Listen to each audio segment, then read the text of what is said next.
Shattered bombs. Chapter 1. The adrenaline pounded through my veins as gunshots echoed in the distance. Suddenly, Jack's voice cut through the chaos. Zara, take cover! He shouted. But it was too late.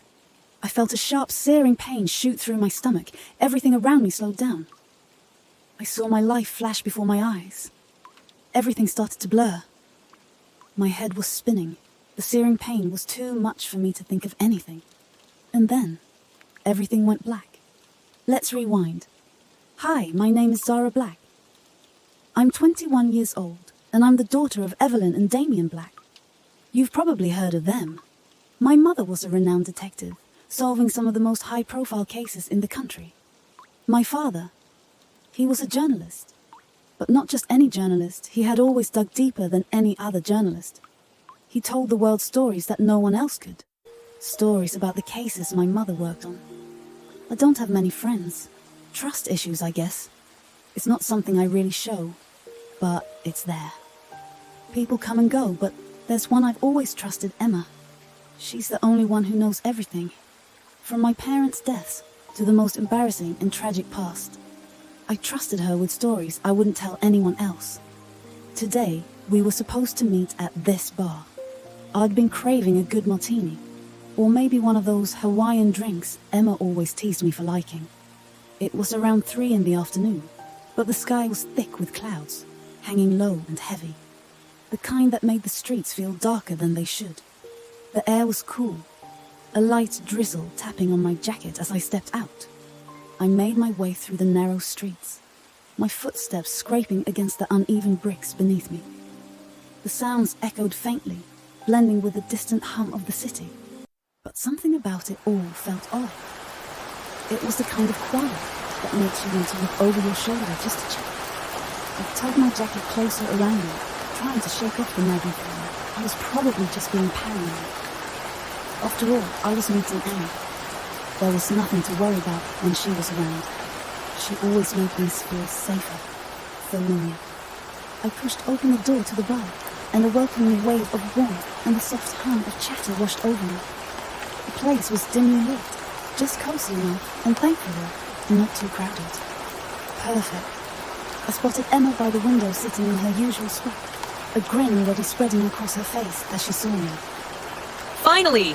She called, twirling the olive in her martini. I thought you ditched me for something exciting. I rolled my eyes, dropping into the chair across from her, shrugging off my jacket. Oh, trust me, I was tempted. But then I got stuck behind this guy who thought walking at a snail's pace was a lifestyle choice. Uh-huh. Excuses. Emma raised her glass, arching an eyebrow as she took a slow, deliberate sip, clearly enjoying her own joke. Well, at least you're here now. I was this close to ordering your drink for you, assuming you hadn't switched to something tragically sophisticated. Just then, a waitress appeared at the table, notebook in hand.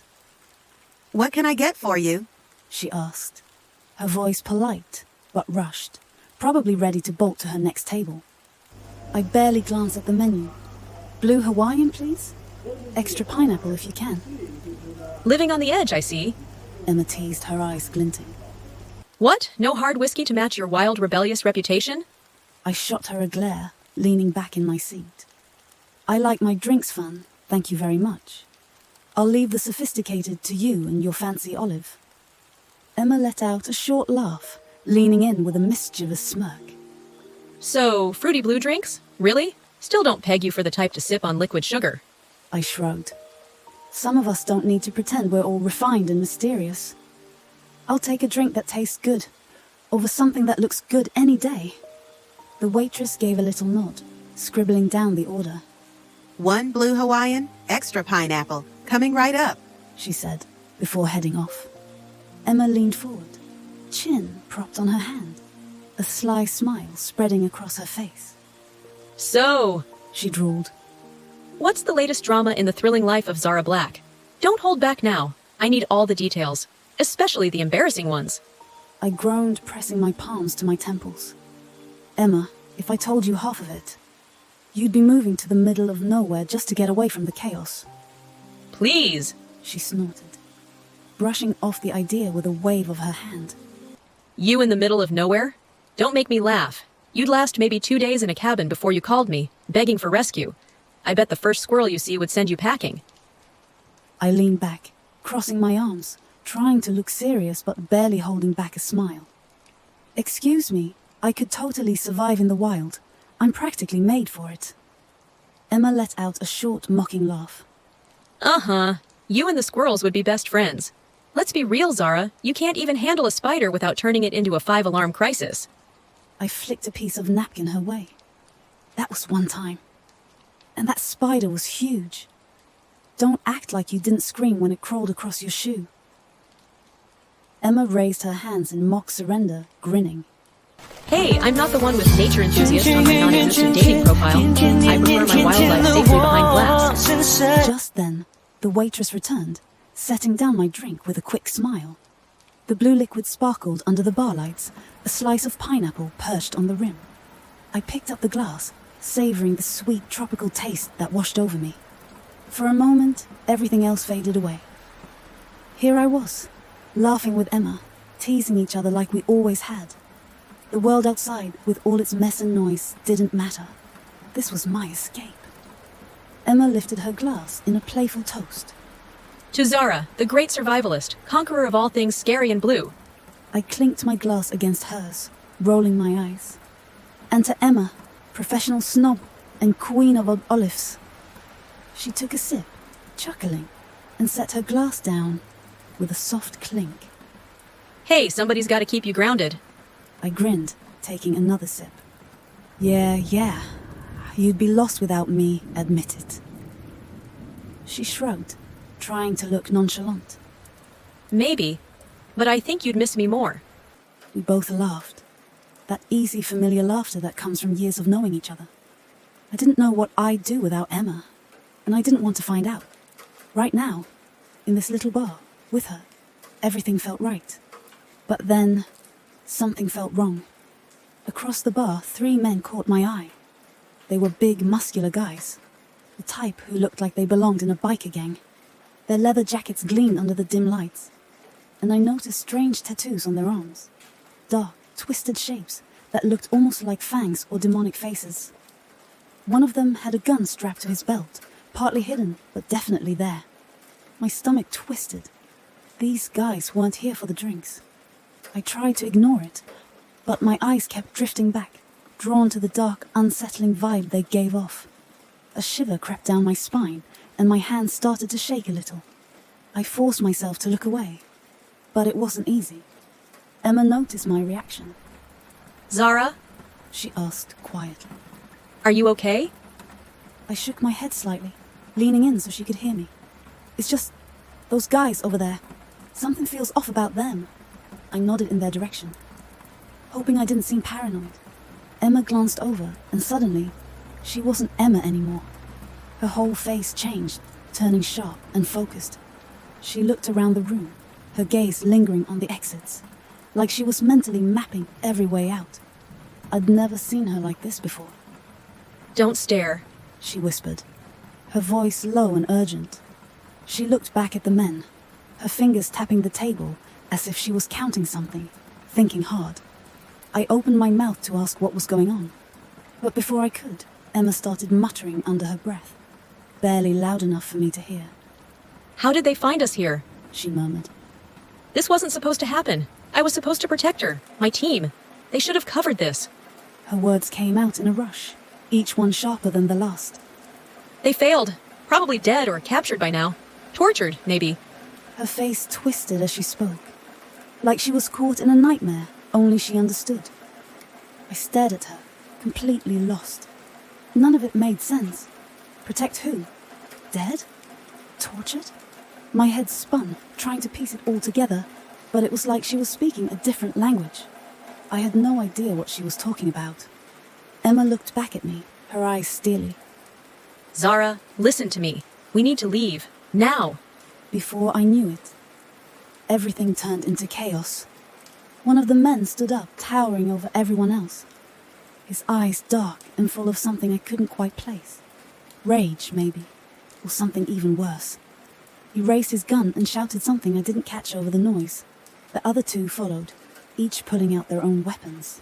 People screamed, scrambling from their tables and ducking behind chairs. The crack of gunfire split the air, and I watched in horror as a bullet tore through the old wooden ceiling. Dust and bits of wood rained down, filling the bar with smoke and the smell of gunpowder.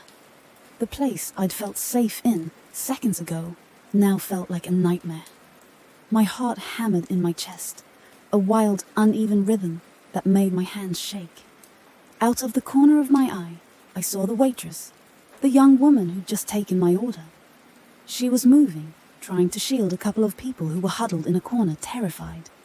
She stretched her arms out in front of them, as if her small frame could somehow protect them. But then, one of the bullets hit a bottle behind her, and the glass shattered, spraying everywhere. A sharp piece flew into her shoulder, and she let out a pained cry, stumbling back as her hand reached up to cover the wound. Blood was already staining her white shirt. Her face twisted in pain. Instinct took over, and before I knew it, I was on my feet, pushing my way through the chaos toward her. People rushed past me, their faces pale with fear, but I kept moving, focused only on reaching her. I don't know what I thought I could do. I just knew I had to try. Suddenly, a loud bang echoed, closer this time. I froze, realizing a gun was pointed directly at me. The man with the demon tattoo locked eyes with me, his gaze cold and unfeeling, like I was nothing but a target. My legs felt like lead, my body frozen in place as panic flooded through me. I couldn't think, couldn't breathe. My mind screamed at me to move, to do something, but my body wouldn't listen. And then, Emma. She was there in front of me, a shield in one hand, the glint of a gun in the other. Her face was set, calm, as though she'd done this 1,000 times before. She didn't look like the Emma I knew. This Emma was someone else, someone fierce, someone who knew how to protect, who knew how to fight. I couldn't make sense of it. Just minutes ago, she'd been laughing and teasing me over a drink. Now she was standing between me and danger, her shield raised, her gun aimed with steady precision. My mind was a mess, questions battling against each other in my head. Who was Emma, really? How could she be this strong, this ready for a fight? How long had she been hiding this side of herself from me? And why hadn't she told me? But deeper than all the questions was a sense of fear. Fear that everything I thought I knew was wrong. My friend, the person I trusted most, was suddenly a stranger wrapped in secrets I couldn't even begin to understand. I wanted to ask her, to demand answers, but now wasn't the time. The chaos around us didn't stop, and she was focused, her eyes locked on the men across the room. Zara, stay low, She said, her voice firm but calm. She didn't even look back at me, as if she already knew I'd listen. And somehow, despite everything, I did. I crouched down, my breath coming in shaky gasps as I tried to process it all. The danger, the fear, and the girl I thought I knew standing in the middle of it. The bar was a whirlwind of panic and noise, people rushing for cover as the demon vipers barked threats and fired shots into the ceiling. I managed to reach the waitress, helping her up as she winced, clutching her injured shoulder. I kept my voice low, urging her, "Let's get out of here." But my words felt empty, like I didn't even know what I was saying anymore.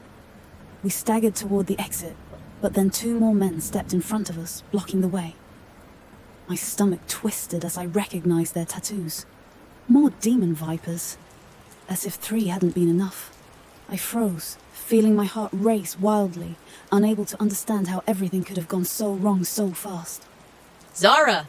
Emma's voice was sharp, but there was a note of something else in it too. Something that almost sounded like worry. Zara, come back here, please.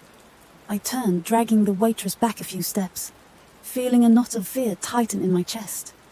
Emma was standing there, her hand pressed to her ear, looking around the room in a way that seemed calculated.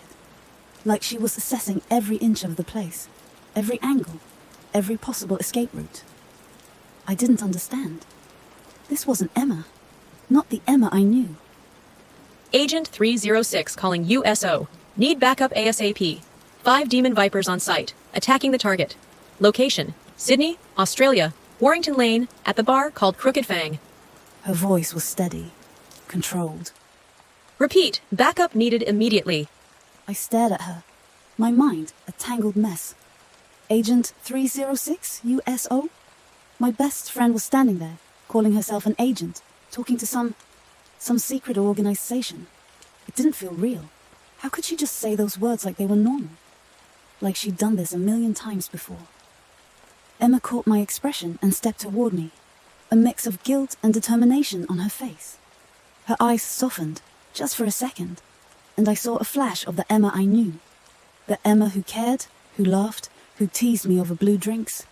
But now her face was lined with worry, like she was carrying some terrible burden she couldn't quite let go of. Zara! She said, her voice quieter now, almost pleading. I know this doesn't make sense right now. I know you're scared and confused, and I'm so sorry. I never wanted you to find out like this. She looked down for a moment, guilt flickering across her face. I've been keeping this from you. I had to. It's my job. But you have to trust me, okay? Just this once. Please. I shook my head, feeling anger bubble up beneath the fear. No, this isn't real. It's just a dream. Just a dream. My voice was shaking, louder than I'd intended, and I saw the hurt flash in her eyes. I didn't understand. I felt scared, like everything I knew had been ripped out from under me. Emma's face softened, her eyes filled with something close to regret. Zara, I know. I hate that you're finding out like this. I never wanted to lie to you, but this is my life. This is who I am. And right now, you're in danger, and I won't let anything happen to you.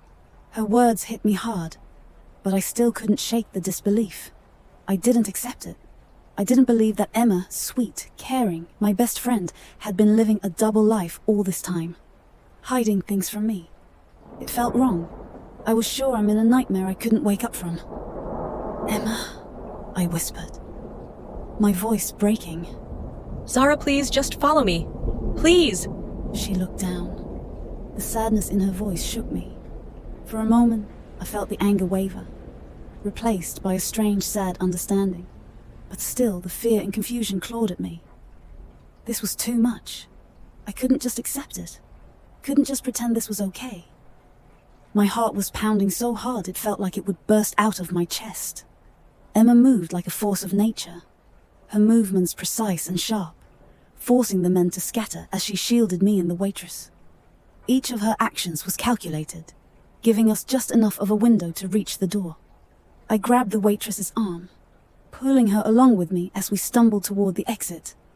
The metal door just a few steps away. I could feel the cold air from outside, the promise of escape so close. We were almost there, but then my foot caught on a broken piece of wood, part of a shattered chair maybe, and I stumbled, slowing down for just a moment. My grip slipped slightly, pulling the waitress off balance, and in that split second, everything changed. Emma noticed, her attention shifting to me, and for a moment, her focus was broken. One of the men saw his chance, raising his gun and aiming straight at her. Before I could even scream, he fired. The shot rang out, loud and sharp, and I saw Emma's face twist in pain as the bullet hit her leg. She staggered, one hand reaching for her injured leg, but she didn't fall. Instead, she gritted her teeth, her gaze hardening, her eyes flicking back to the men with a look of fierce determination. I froze, my heart hammering with guilt and fear, knowing that my clumsiness had slowed her down, made her vulnerable. She glanced at me briefly, a look of frustration mixed with something softer, maybe even worry, before she turned back to face the men, bracing herself. Go! She shouted, her voice filled with urgency. With a sudden, fierce push, she shoved me and the waitress forward, practically throwing us through the hallway leading to the emergency exit. Before I could react, she pressed her gun into my hand, then slammed the door shut behind us, locking it with a loud click. "Emma!" I screamed, my fists pounding against the glass, watching in horror as she turned back to face the men, now alone, injured and unarmed. She couldn't fight them off without a weapon, and yet she was standing there, facing down the barrel of their guns, her face set in a fierce determination that broke my heart. Through the window, I saw her limp slightly. Her leg injured, but she refused to back down. One of the men fired, and she ducked, barely avoiding the shot, her body twisting to avoid a second bullet. She grabbed a nearby chair, swinging it toward the closest man, forcing him to step back, giving herself a few seconds of breathing room. But then another man raised his gun, aiming carefully. I pounded on the glass, my voice breaking as I screamed her name, desperate to reach her. "Emma, don't! Get out of there!" But she didn't turn, didn't look back at me.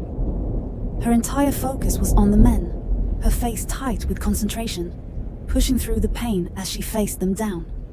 She managed to dodge again, but with each shot I could see her movements slowing, the strain taking its toll.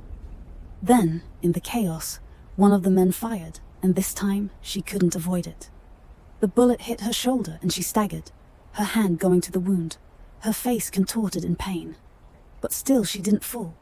She took a deep breath, bracing herself, trying to stay standing, her gaze never leaving them. I watched, helpless, my hands pressed against the glass, as I saw her fighting, refusing to give up, even as they closed in. My vision blurred, with tears, each shot feeling like it was tearing through me too. I wanted to break down the door, to pull her out of there. But I couldn't move, couldn't do anything but watch.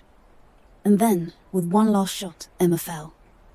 She slumped to the ground, her body going still, motionless. I felt like the world had gone silent, everything around me fading into a blur as I pressed my forehead against the glass. The reality of what I'd just seen sinking in. Emma was gone, and all I could hear was the echo of gunfire and the sound of my sobs. This isn't real. It was all just a bad dream.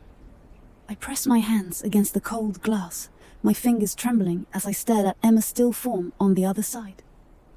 Everything felt muffled, like I was caught between sleep and waking, unable to pull myself out of this twisted dream. Emma couldn't be gone. This wasn't real. Any moment, she'd get up, she'd look at me, we'd escape, and everything would be fine. I couldn't lose her, not after everything else. But my mind refused to stay in the present. Memories crept in, vivid and unbidden, pieces of my past losses breaking through, pulling me back in time. I was 14, sitting on the front steps of a police station, hugging my knees as my mother knelt beside me. Her hand was warm on my back, her voice steady, even though I could see the strain in her eyes. "They'll find him, Zara," she said, her hand squeezing my shoulder. But I didn't need her to tell me that. I needed her to promise me. So, when she stood up and told me she'd find him herself, I clung to her words like they were my last hope. "They're moving too slowly, Zara. I know I can do better. I'll bring him back." She was a detective, trained to face danger, but I'd never seen her look so determined, so fierce. I wanted to believe her more than anything in the world. The months slipped by, and she stayed on that case. Dad was out there somewhere, taken by the demon vipers, and she wouldn't stop until she found him. She worked late nights, buried herself in files, refused to let me worry. But then one night, she didn't come home either. It was as if she'd vanished too, swallowed up in the hunt. I ended up sitting alone at the edge of the empty dining table, listening for a key in the door that never came.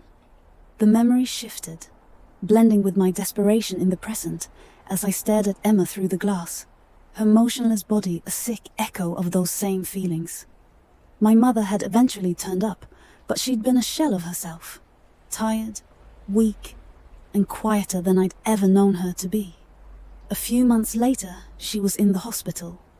I was 16, sitting beside her hospital bed, watching her fade day by day.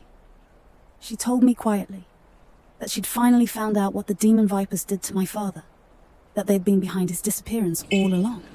She had been tracking them, getting close, maybe too close, and one night she'd been poisoned. She thought it was only a warning, that she could push through it, but the poison was slow, meant to drag her down bit by bit. "I did this for us, Zara," she whispered one night, her voice barely audible. "I wanted to bring him home. I wanted us to be whole again." But the poison had done its work, and my mother was slipping away, leaving me alone with nothing but her promises. Then, when she was gone, I was placed in an orphanage. No one came to take me in. I was too old, the social workers said gently, too set in my ways. I wandered through those years in a daze, aching for something stable, someone to rely on. I didn't get adopted. I didn't have a family. I was just there, a nameless face among so many others, alone. The years passed like that until I was 18, and I finally left, stepping out into the world with nothing but my own anger and an overwhelming sense of emptiness. That was when Emma found me. I was sitting on the steps of a library, hiding from the rain and fighting back tears, determined not to let the world see me break. She approached me with a soft smile, introducing herself in that casual, confident way that made me feel like I was the most interesting person she'd ever met. She didn't let me brush her off, didn't let me push her away. Over time, she filled in the empty spaces, laughing with me, lifting me up. And slowly, somehow, I found a friend. Someone I could count on. Someone who felt like family. She made me feel safe. Made me feel like I wasn't alone anymore. And now, here I was, separated from her by a door and a lifetime of pain. I blinked, staring at her still form, my mind unable to accept that this could be the end. She was Emma, my friend, my anchor. She wasn't gone.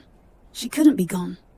I pressed my forehead to the glass, my breath fogging it up, clinging to the hope that any second she'd move. This wasn't real. It couldn't be real.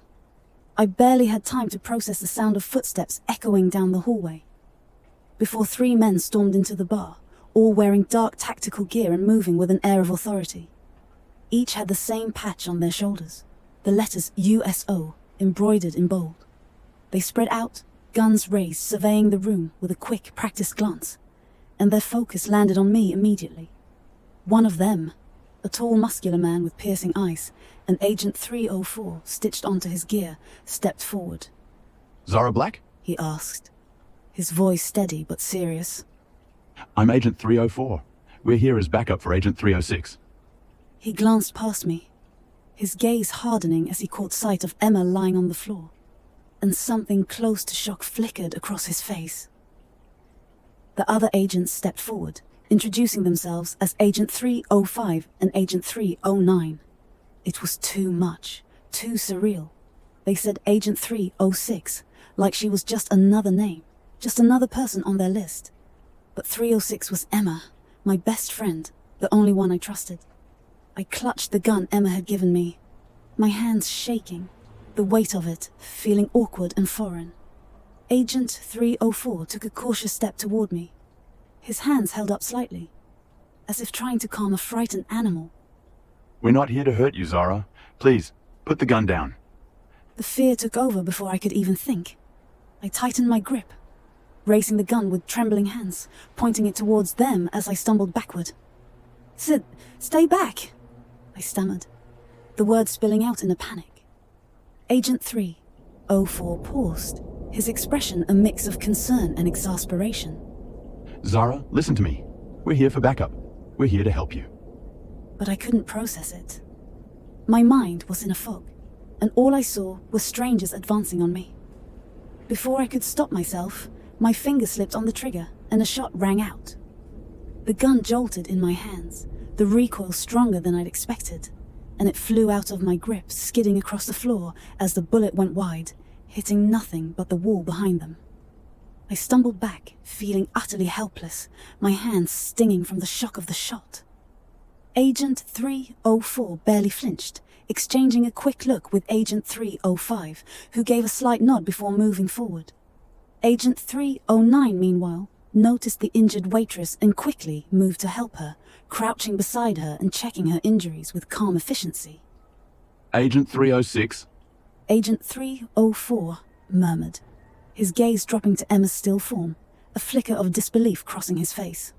He clenched his jaw, his expression hardening, as he turned back to the remaining demon vipers.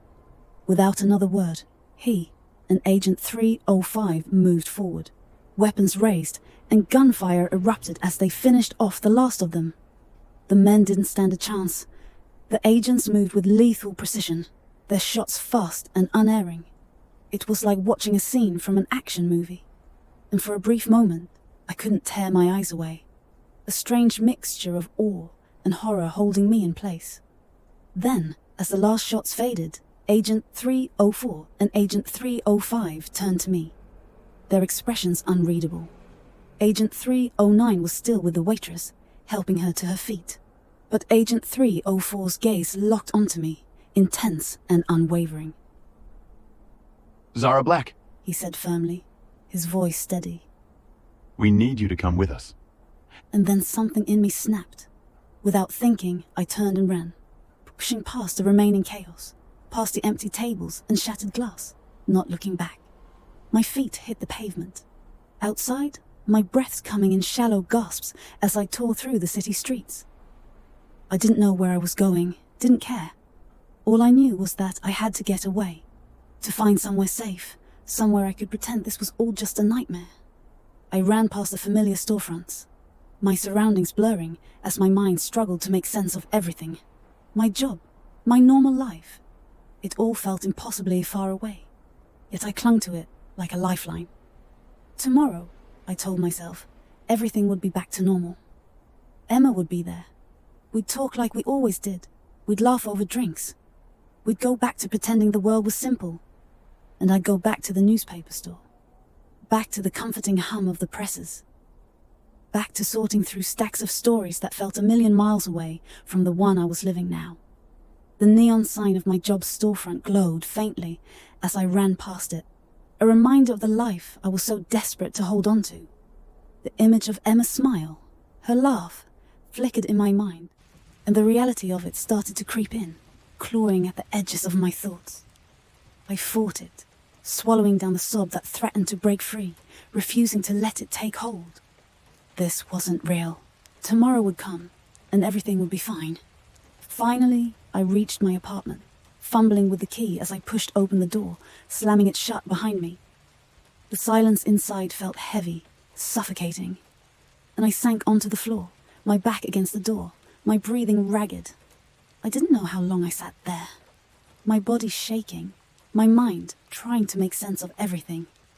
Eventually, I forced myself up and stumbled into my bedroom, collapsing onto my bed. I curled up, clutching a pillow to my chest, my entire body trembling as I replayed everything in my head. The gunshots, Emma's body, the agents, the look on 304's face. It couldn't be real. None of it could be real. But the silence around me was thick, pressing in from all sides, and as I lay there, the emptiness began to sink in. Desperate for some kind of proof that this was all just a mistake, I reached for my phone and dialed Emma's number. I held my breath, listening to the ring, waiting for her voice to pick up, for her to laugh and tell me it was all some terrible prank. But the line went straight to voicemail. I tried again and again, but each time, all I got was the empty automated message, echoing back at me like a hollow reminder. Slowly, with each failed call, the weight of it started to settle in, pressing down on me until I could barely breathe. Emma was gone. Really gone. There was no one left. I was alone. A part of me wanted to stay, to lock myself away in this little apartment, to pretend none of it had happened. But I knew that staying would only make it worse. I needed to escape, to put as much distance between myself and the city, this life, as I could. With a shaking hand, I searched for the cheapest flight I could find, booking it without thinking. I didn't care where it took me. I just needed to go.